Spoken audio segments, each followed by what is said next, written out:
قوم کی حقیقی آزادی کی خاطر جیل کاٹنے والے قومی لیڈر کی قید کو آج 85 روز گزر گئے۔ چیئرمین تحریک انصاف و سابق وزیر اعظم عمران خان کی غیر قانونی قید کو آج 85 روز گزر چکے ہیں۔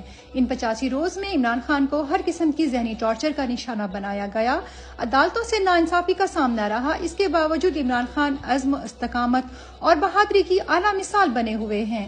عمران خان قوم کی حقیقی آزادی کی خاطر ہر ظلم سہ رہے ہیں۔ ڈیلز کی مختلف پیشکشوں کے باوجود ملک سے جانے کو تیار نہیں، چاہے ساری زندگی جیل میں کاٹنی پڑے۔ عمران خان کا اپنی قوم کو بھی صرف یہی پیغام ہے کہ ڈٹے رہیں اور الیکشن والے دن تاریخی تعداد میں نکل کر لندن معاہدے کو پورا ہونے سے روک دیں۔ اسلام آباد ہائی کورٹ میں آڈیو ریکارڈنگ کے حوالے سے کیس کی سماعت۔ آڈیو ریکارڈنگ کے خلاف چیئرمین عمران خان کی اہلیہ بشرا بیگم نے اسلام آباد ہائی کورٹ میں درخواست جمع کروائی ہوئی تھی، جس پر آج سماعت ہوئی۔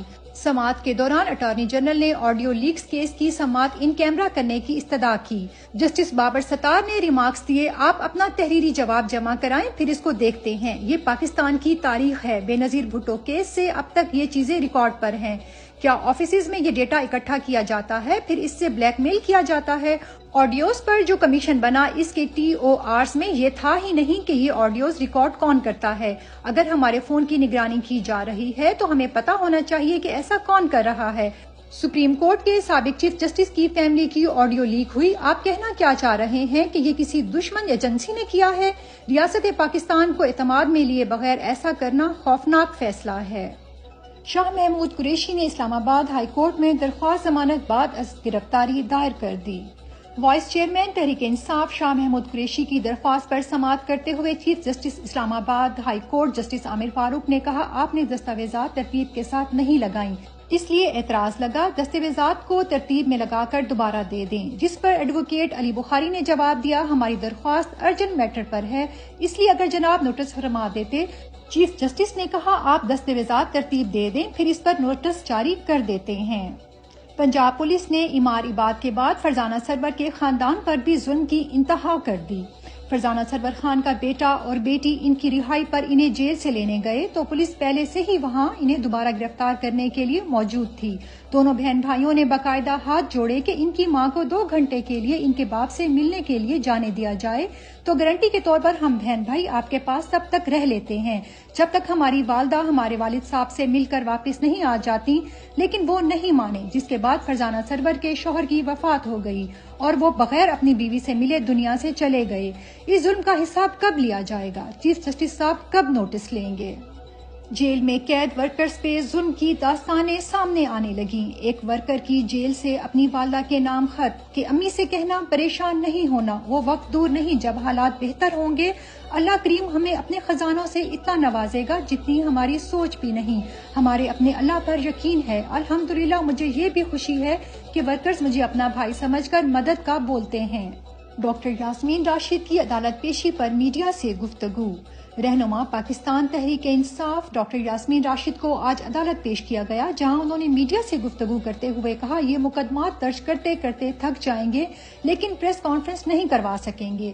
یہ واحد صوبہ ہے جہاں انہوں نے خواتین کو قید کیا ہوا ہے۔ یہ خواتین سے بھی مقابلہ کرنے سے ڈرتے ہیں۔ ڈاکٹر یاسمین راشد کینسر کی مریضہ ہونے کے باوجود پچھلے 6 ماہ سے قید ہیں اور ڈٹ کر عمران خان کے ساتھ کھڑی ہوئی ہیں۔ سینے پہ پاکستان کا پرچم لگائے کامران بنگش بغاوت کے جعلی مقدمے میں عدالت میں پیش۔ ایک طرف پشاور کی انسداد دہشت گردی عدالت میں پولیس پر فائرنگ اور مراد سعید کو پناہ دینے سے متعلق کیس کی سماعت ہوئی۔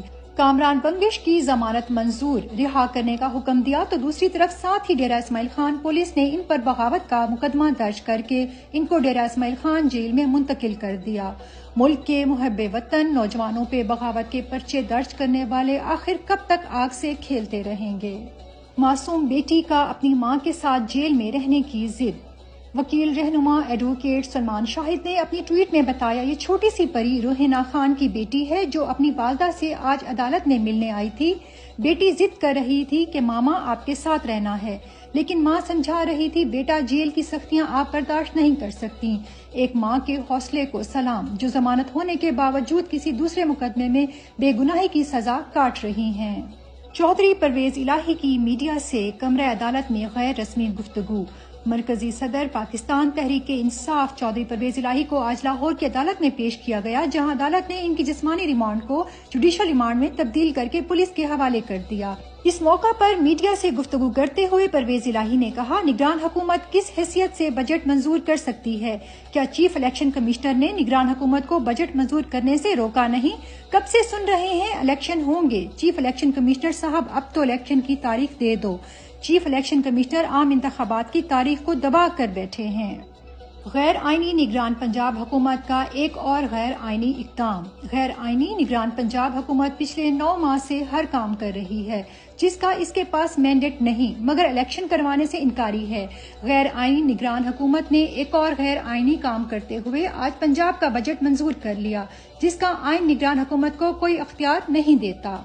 عوام کو بجلی کا ایک اور جھٹکا دینے کی تیاری۔ مہنگائی کے ستائے عوام کے لیے ایک اور بری خبر آ گئی۔ بجلی کی قیمت میں 1 روپے 30 پیسے مزید اضافے کا امکان ہے۔ بجلی کمپنیوں نے رواں مالی سال کی پہلی سہمائی ایڈجسٹمنٹ کے لیے درخواست نیپرا میں جمع کروا دی۔ نیپرا میں بجلی کمپنیوں کی درخواست پر 14 نومبر کو سماعت ہوگی۔ قیمتوں میں اضافے سے صارفین پر 22 ارب 56 کروڑ روپے کا اضافی بوجھ پڑے گا۔